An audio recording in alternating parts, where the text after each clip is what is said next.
Final অনুষ্ঠিত হলো। আমি এই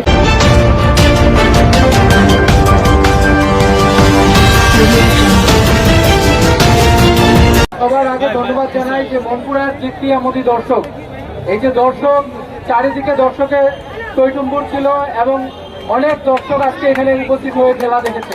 তো প্রথমে দর্শকের জন্য ঘুরে একটা করতালি।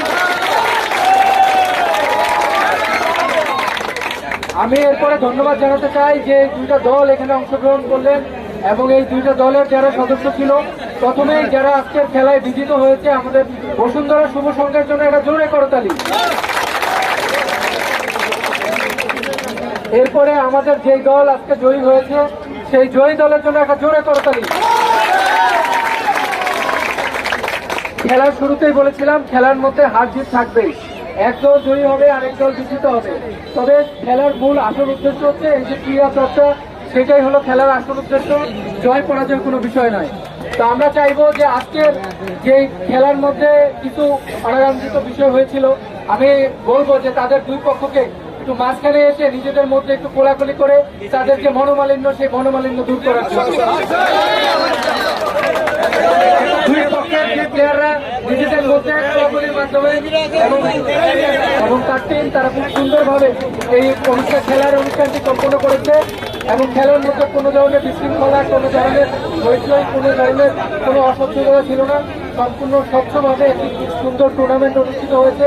আমরা আশা করি প্রত্যেক বছর একইভাবে এরকম খেলা অনুষ্ঠিত হবে এবং ক্রীড়ামোদী যারা দর্শক আছেন তারা আবেগ আপ্লুত হয়ে খেলা দেখবেন। আপনারা সকলেই জানেন যে এই মাঠে আমরা খেলার আয়োজন করেছি এবং আমরা এই খেলা সকলের জন্য উন্মুক্ত রেখেছি, যাতে করে যে কেউ এসেই যে কোনো সময় খেলা দেখতে পারে। হয়তো মাঠের আকারটা ছোট হওয়াতে হয়তো মাঠটা একটু ছোট ছিল, কিন্তু ভবিষ্যতে হয়তো এই মাঠটা সম্পূর্ণ আবার যখন মাঠটা বিভিন্ন ঘাসে ভরে যাবে তখন সম্পূর্ণ মাঠে খেলা আয়োজন করা যাবে। এবং আমরা আশা করছি যে সামনে হয়তো বড় যে 16 ফিটের যে বার আছে সেই বার দিয়ে ভবিষ্যতে খেলা আমরা আয়োজন করতে পারবো। তো আমি আবারও আপনাদের সবাইকে ধন্যবাদ জানাই, আপনারা কষ্ট করে এখানে উপস্থিত হয়েছেন। জয় পরাজয় থাকবেই, সকলের জন্য আন্তরিক ধন্যবাদ এবং সেই সাথে মনপুরের যে আপামর জনতা এখানে এসে উপস্থিত হয়েছে সবাইকে আমার পক্ষ থেকে আন্তরিক ধন্যবাদ এবং কৃতজ্ঞতা জানিয়ে শেষ করছি। ধন্যবাদ।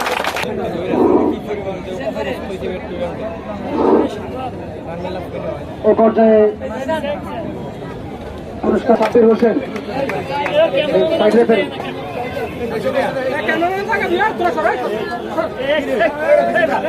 এরপরে পুরস্কার নেবেন মোহাম্মদ।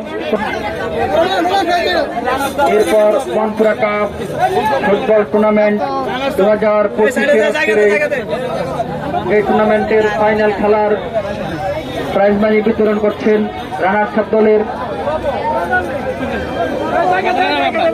এরপর আমাদের মাঝে আজকের এই টুর্নামেন্টের এবং আজকের ফাইনাল খেলার চ্যাম্পিয়ন দল মেডেল এবং ট্রফি তুলে দেবেন সকল অতিথিবৃন্দ। আজকের মাঠের বিজয় দল বন্ধুমহল ফুটবল একাদশের টিম ম্যানেজার এবং দলীয় অধিনায়ক এর হাতে সকল খেলোয়াড় বিন্দু, আমাদের আজকের অতিথিবৃন্দ আজকের এই টুর্নামেন্টের ফাইনাল খেলার চ্যাম্পিয়ন দলের হাতে মেডেল এবং ট্রফি তুলে দেবেন। এরপর প্রাইজ মানি তুলে দেবেন আজকের চ্যাম্পিয়ন দলের অধিনায়কের হাতে সকল খেলোয়াড় বিন্দু। আমাদের সকল অতিথিবৃন্দ চ্যাম্পিয়ন দলের হাতে প্রাইজ মানি তুলে দেবেন।